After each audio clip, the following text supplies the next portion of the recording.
ओम शांति। 11 जून 2025 की प्रातः मुरली में बाबा ने कहा, मीठे बच्चे, अभी तुम्हें बेहद की पवित्रता को धारण करना है। बेहद की पवित्रता अर्थात एक बाप के सिवाय और कोई याद ना आए। मीठे बच्चे, अभी तुम्हें बेहद की पवित्रता को धारण करना है। बेहद की पवित्रता अर्थात एक बाप के सिवाय और कोई याद ना आए। प्रश्न है, बाप से वर्षा लेने के पहले का पुरुषार्थ और उसके बाद की स्थिति में क्या अंतर होता है? उत्तर है, जब तुम बाप से वर्षा लेते हो तो देह के सब संबंधों को छोड़ एक बाप को याद करने का पुरुषार्थ करते हो, और जब वर्षा मिल जाता है तो बाप को ही भूल जाते हो। अभी वर्षा लेना है, इसलिए कोई से भी नया संबंध नहीं जोड़ना है, नहीं तो भूलने में मुसीबत होगी। सब कुछ भूल एक बाप को याद करो तो वर्षा मिल जाएगा। गीत बजा है, यह वक्त जा रहा है। ओम शांति। मीठे मीठे रूहानी बच्चों प्रति बाप समझाते हैं, ज्ञानी और अज्ञानी किस किस को कहा जाता है यह सिर्फ तुम ब्राह्मण ही जानते हो। ज्ञान है पढ़ाई जिससे तुम जान गए हो कि हम आत्मा हैं, वह परमपिता परमात्मा है। तुम जब वहाँ से मधुबन आते हो तो पहले जरूर अपने को आत्मा समझते हो। हम जाते हैं अपने बाप के पास। बाबा शिव बाबा को कहते हैं। शिव बाबा है प्रजापिता ब्रह्मा के तन में, वह भी बाबा हो गया। तुम घर से निकलते हो तो समझते हो हम बाप दादा के पास जाते हैं। तुम चिट्ठी में लिखते भी हो बाप दादा, शिव बाबा ब्रह्मा दादा। हम बाबा के पास जाते हैं, बाबा कल्प कल्प हमसे मिलते हैं। बाबा हमको बेहद का वर्षा देते हैं, बेहद पवित्र बनाए। पवित्रता में हद और बेहद है। तुम पुरुषार्थ करते हो बेहद पवित्र सतो प्रधान बनने के लिए। नंबरवार तो होते ही हैं बेहद पवित्र, अर्थात सिवाय एक बेहद के बाप के और कोई की याद ना आए। वह बाबा बहुत मीठा है, ऊंचते ऊंच भगवान है और बेहद का बाप है, सभी का बाप है। तुम बच्चों ने ही पहचाना है। बेहद का बाप सदैव भारत में ही आते हैं, आकर बेहद का सन्यास कराते हैं। सन्यास भी मुख्य है ना, जिसको वैराग्य कहा जाता है। बाप सारी पुरानी छीछी दुनिया से वैराग्य दिलाते हैं।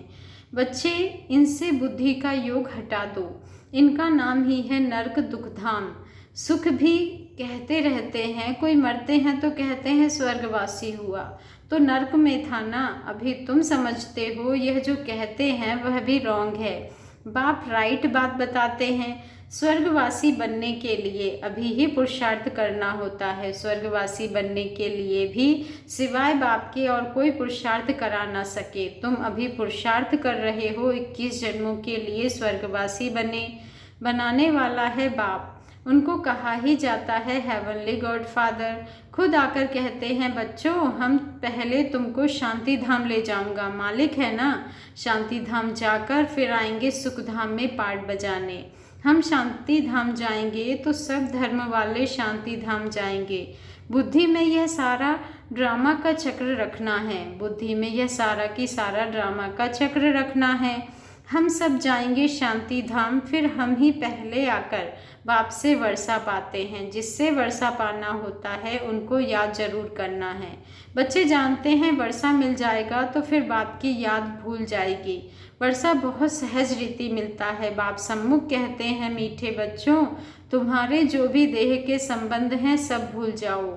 अभी कोई भी नया संबंध नहीं जोड़ना है। अगर कोई भी संबंध जोड़ेंगे तो फिर उनको भूलना पड़ेगा। समझो बच्चा व बच्ची पैदा हुए तो वह भी मुसीबत हुई, एक्स्ट्रा याद बढ़ी ना। बाप कहते हैं सबको भूल एक बाप को ही याद करना है। वही हमारा माता पिता टीचर गुरु आदि सब कुछ है। एक बाप के बच्चे हम भाई बहन हैं। चाचा मामा आदि का कोई संबंध नहीं। यह एक ही समय है जबकि भाई बहन का संबंध ही रहता है। ब्रह्मा के बच्चे शिव बाबा के बच्चे भी हैं तो पोत्रे पोत्रियां भी हैं। यह तो पक्का बुद्धि में याद आता है ना, नंबरवार पुरुषार्थ अनुसार। स्वदर्शन चक्रधारी तुम बच्चे चलते फिरते बनते हो। तुम बच्चे इस समय चैतन्य लाइट हाउस हो। तुम्हारी एक आंख में मुक्ति धाम, दूसरी आंख में जीवन मुक्ति धाम है। वह लाइट हाउस जड़ होते, तुम हो चैतन्य। तुम्हें ज्ञान का तीसरा नेत्र मिला है, तुम ज्ञानवान बन सबको रास्ता दिखाते हो। बाप भी तुम्हें पढ़ा रहे हैं। तुम जानते हो यह दुखधाम है। हम अभी संगम पर हैं, बाकी सारी दुनिया कलयुग में है। संगम पर बाप बच्चों के साथ बैठ बात करते हैं और बच्चे ही यहाँ आते हैं। कोई कोई लिखते हैं, बाबा फलाने को ले आवे। अच्छा है, गुण उठाएगा, शायद तीर लग जाए तो बाबा को भी रहम पड़ता है। हो सकता है कल्याण हो जाए।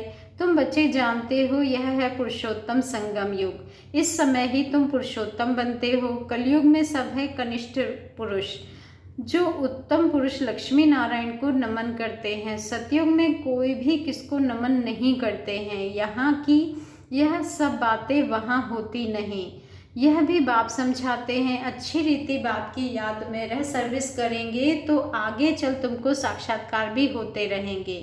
तुम कोई की भी भक्ति आदि नहीं करते हो, तुमको बाप सिर्फ पढ़ाते हैं। घर बैठे आपे ही साक्षात्कार आदि होते रहते हैं। बहुतों को ब्रह्मा का साक्षात्कार होता है, उनके साक्षात्कार के लिए कोई पुरुषार्थ नहीं करते। बेहद का बाप इन द्वारा साक्षात्कार कराते हैं। भक्ति मार्ग में जो जिसमें जैसी भावना रखते हैं उसका साक्षात्कार होता है। अभी तुम्हारी भावना सबसे ऊंचते ऊंच बाप में है, तो बगैर मेहनत बाप साक्षात्कार कराते रहते हैं। शुरू में कितना ध्यान में जाते थे, आपे ही आपस में बैठ ध्यान में चले जाते थे। कोई भक्ति थोड़े ही की। बच्चे कभी भक्ति करते हैं क्या? जैसे एक खेल हो गया था, चलो बैकुंठ चले, एक दो को देखते चले जाते थे। जो कुछ भी पास्ट हुआ वह फिर रिपीट करेंगे। तुम जानते हो हम ही इस धर्म के थे। सतयुग में पहले पहले यह धर्म है, इनमें बहुत सुख है। फिर धीरे धीरे लीलाएं कम होती जाती है। जो सुख नए मकान में होता है वह पुराने में नहीं। थोड़े समय के बाद वह भपका कम हो जाता है। स्वर्ग और नर्क में तो बहुत फर्क है ना, कहाँ स्वर्ग कहाँ यह नर्क। तुम खुशी में रहते हो, यह भी जानते हो बाप की याद भी पक्की ठहरेगी। हम आत्मा हैं, यही भूल जाते हैं तो फिर देह अभिमान में आ जाते हैं। यहाँ बैठे हो तो भी कोशिश करके अपने को आत्मा निश्चय करो, तो बाप की याद भी रहेगी। देह में आने से फिर देह के सब संबंध याद आएंगे। यह एक लॉ है। तुम गाते भी हो, मेरा तो एक दूसरा ना कोई। बाबा हम बलिहार जाएंगे, वह अभी समय है। बाबा कहते हैं एक को ही याद करना है। आँखों से भल किसको भी देखो, घूमो फिरो, सिर्फ आत्मा को बाप को याद करना है। शरीर निर्वाह अर्थ कर्म भी करना है, परंतु हाथों से काम करते दिल बाप की याद में रहे। आत्मा को अपने माशूक को ही याद करना है। कोई की किसी सखी से प्रीत हो जाती है तो फिर उनकी याद ठहर जाती है। फिर वह रग टूटने में बड़ी मुश्किलात होती है। पूछते हैं बाबा यह क्या है? अरे तुम नाम रूप में क्यों फंसते हो? एक तो तुम देह अभिमानी बनते हो और दूसरा फिर तुम्हारा कोई पास्ट का हिसाब किताब है, वह धोखा देता है। बाप कहते हैं इन आँखों से जो कुछ देखते हो उनमें बुद्धि ना जाए। तुम्हारी बुद्धि में यह रहे कि हमको शिव बाबा पढ़ाते हैं। ऐसे बहुत बच्चे हैं जो यहाँ बैठे भी बाप को कभी याद नहीं करते। कई तो यहाँ बैठे भी याद में नहीं रह सकते हैं, तो अपने को देखना चाहिए हमने कितना शिव बाबा को याद किया। नहीं तो चार्ट में रोला पड़ जाएगा, विघ्न पड़ जाएगा। भगवान कहते हैं मीठे बच्चों मुझे याद करो, अपने पास नोट करो, जब चाहे याद में बैठ जाओ। खाना खाकर चक्र लगाए 10-15 मिनट आकर बैठ जाओ याद में, क्योंकि यहाँ कोई गोरख धंधा तो है नहीं। फिर भी जो कामकाज छोड़कर आए हो वह कोई कोई की बुद्धि में आता रहता है। बड़ी ज़बरदस्त मंजिल है। तब बाबा कहते हैं अपनी जांच करो, यह तुम्हारा मोस्ट वैल्यूबल टाइम है। भक्ति मार्ग में तुमने कितना टाइम वेस्ट किया है? दिन प्रतिदिन गिरते ही रहते हो। श्री कृष्ण का दीदार हुआ, बहुत खुशी हो जाती है। मिलता तो कुछ भी नहीं, बाप का वर्षा तो एक ही बार मिलता है। अब बाप कहते हैं मेरी याद में रहो तो तुम्हारे जन्म जन्मांतर के पाप मिट जाएं। स्वर्ग का पासपोर्ट उन्हीं बच्चों को मिलता है जो याद में रह अपने विकर्मों को विनाश कर कर्मातीत अवस्था को पाते हैं, नहीं तो बहुत सज़ा खानी पड़ती है। बाबा और भी राय देते हैं अपने ताज व तख्त का फोटो अपने पॉकेट में रख दो तो याद रहेगी। इनसे हम यह बनते हैं जितना देखेंगे उतना याद करेंगे। फिर उनमें ही मोह लग जाएगा। हम यह बन रहे हैं, नरसे नारायण चित्र देखकर खुशी होगी, शिव बाबा याद आएगा। यह सब पुरुषार्थ की युक्तियां हैं। कोई से भी तुम पूछो सत्यनारायण की कथा सुनने से क्या होता है। हमारा बाबा हमको सत्यनारायण की कथा सुना रहे हैं। कैसे 84 जन्म लिए हैं वह भी हिसाब तो चाहिए ना। सब तो 84 जन्म नहीं लेंगे, दुनिया को तो कुछ भी पता नहीं है। ऐसे ही मुख से सिर्फ कह देते हैं, इसको कहा जाता है थ्योरेटिकल। यह है तुम्हारा प्रैक्टिकल। बाबा कहते हैं अभी जो कुछ भी हो रहा है उसके लिए उनके फिर भक्ति मार्ग में पुस्तक आदि बनेंगे। बाबा ने कहा अभी जो कुछ भी हो रहा है ना बच्चे, उनके फिर भक्ति मार्ग में क्या बनेंगे, पुस्तक आदि बनेंगे, ग्रंथ बनेंगे। तुम स्वदर्शन चक्रधारी बनकर विष्णुपुरी में आते हो, यह है नई बात। रावण राज्य झूठखंड फिर सचखंड राम राज्य होगा, चित्रों में बड़ा क्लियर है। अभी यह पुरानी दुनिया का अंत है। 5000 वर्ष पहले भी विनाश हुआ था। साइंसदान जो भी हैं उनको ख्याल में आता है कि हमको कोई प्रेरक है जो हम यह सब करते रहते हैं। हमको कोई प्रेर रहा है जो हम यह सब कुछ करते रहते हैं। समझते भी हैं हम यह करेंगे तो इनसे सब खत्म हो जाएंगे, परंतु परवश हैं, डर लगा हुआ है। समझते हैं घर बैठे एक बॉम्ब छोड़ेंगे तो ख़त्म कर देंगे, एरोप्लेन पेट्रोल आदि की भी दरकार नहीं रहेगी। विनाश तो जरूर होना ही है। नई दुनिया सतयुग था। क्राइस्ट से 3000 वर्ष पहले स्वर्ग था, फिर अब स्वर्ग की स्थापना हो रही है। आगे चल समझेंगे। तुम जानते हो स्थापना जरूर होनी है, इसमें तो पाई का भी संशय नहीं। यह ड्रामा चलता रहता है, कल्प पहले मुआफिक। ड्रामा जरूर पुरुषार्थ कराएगा, ऐसे भी नहीं जो ड्रामा में होगा सो होगा। पूछते हैं पुरुषार्थ बड़ा या प्रारब्ध बड़ी। पुरुषार्थ बड़ा, क्योंकि पुरुषार्थ ही प्रारब्ध बनेगी। पुरुषार्थ बगैर कभी कोई रह ना सके। तुम पुरुषार्थ कर रहे हो ना, कहाँ कहाँ से बच्चे आते हैं, पुरुषार्थ करते हैं, कहते हैं बाबा हम भूल जाते हैं। अरे शिव बाबा तुमको कहते हैं मुझे याद करो। किसको कहा? मुझ आत्मा को कहा। बाप आत्माओं से ही बात करते हैं, शिव बाबा ही पतित पावन है। यह आत्मा भी उनसे सुनती है। तुम बच्चों को यह पक्का निश्चय रहना चाहिए कि बेहद का बाप हमको विश्व का मालिक बनाते हैं। वह है ऊंचते ऊंच प्यारे ते प्यारा बाप। भक्ति मार्ग में उनको ही याद करते थे। गाते भी हैं तुम्हारी गत मत न्यारी, तो जरूर मत दी थी, अब तुम्हारी बुद्धि में है। इतने सब मनुष्य मात्र वापस घर जाएंगे। विचार करो कितनी आत्माएं हैं, सबका सिजरा है। सब आत्माएं फिर नंबरवार जाकर बैठेगी। क्लास ट्रांसफ़र होता है तो नंबरवार बैठती है ना, तुम भी नंबरवार जाते हो। छोटी बिंदी आत्मा नंबरवार जाकर बैठेगी, फिर नंबरवार आएगी पार्ट में। यह है रुद्रमाला। बाप कहते हैं इतने करोड़ आत्माओं की मेरी माला है, ऊपर में मैं फूल हूँ। फिर पार्ट बजाने के लिए सब यहाँ ही आए हैं। यह ड्रामा बना हुआ है। कहा भी जाता है बना बनाया ड्रामा है। कैसे यह ड्रामा चलता है सो तुम जानते हो।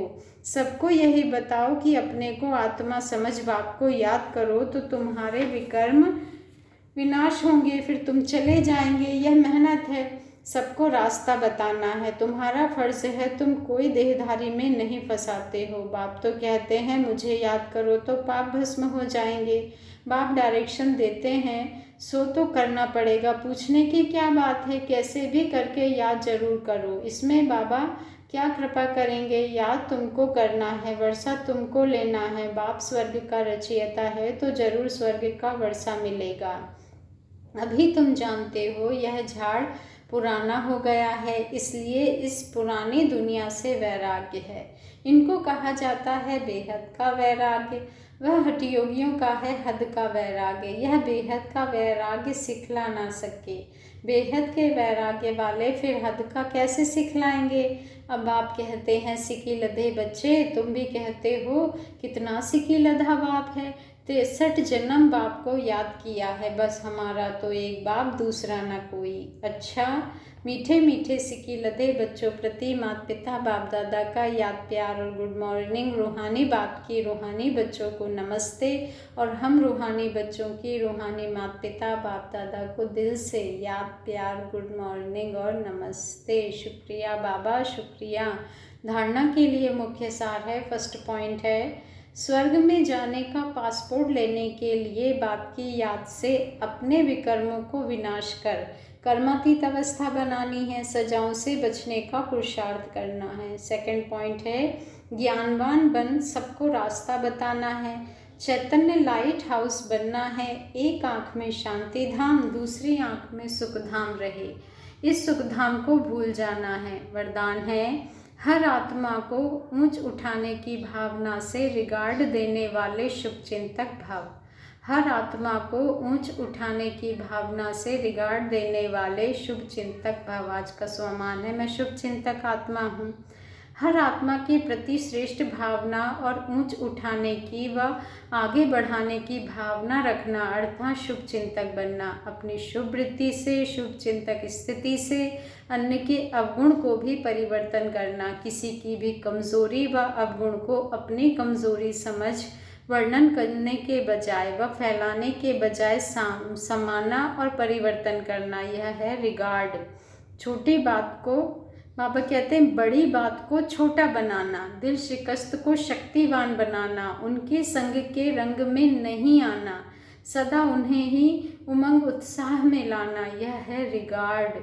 ऐसे रिगार्ड देने वाले ही शुभ चिंतक हैं। स्लोगन है त्याग का भाग्य समाप्त करने वाला पुराना स्वभाव संस्कार है, इसलिए इसका भी त्याग करो। त्याग का भाग्य समाप्त करने वाला पुराना स्वभाव संस्कार है, इसलिए इसका भी त्याग करो। आज का अव्यक्त इशारा है आत्मिक स्थिति में रहने का अभ्यास करो, अंतर्मुखी बनो। जैसे ब्रह्मा बाप एकांत प्रिय होने के कारण सदा अंतर्मुखी रहे, मैं आत्मा हूँ, मैं आत्मा हूँ, यह पाठ पक्का किया, जिस कारण वे स्वयं भी सदा शांति और सुख के सागर में समाये रहे और अन्य आत्माओं को भी अपने शुद्ध संकल्प और वाइब्रेशन द्वारा, वृत्ति और बोल द्वारा, संपर्क द्वारा शांति की व सुख की अनुभूति कराते रहे। ऐसे फॉलो फादर करो। अच्छा, ओम शांति। शुक्रिया बाबा, शुक्रिया।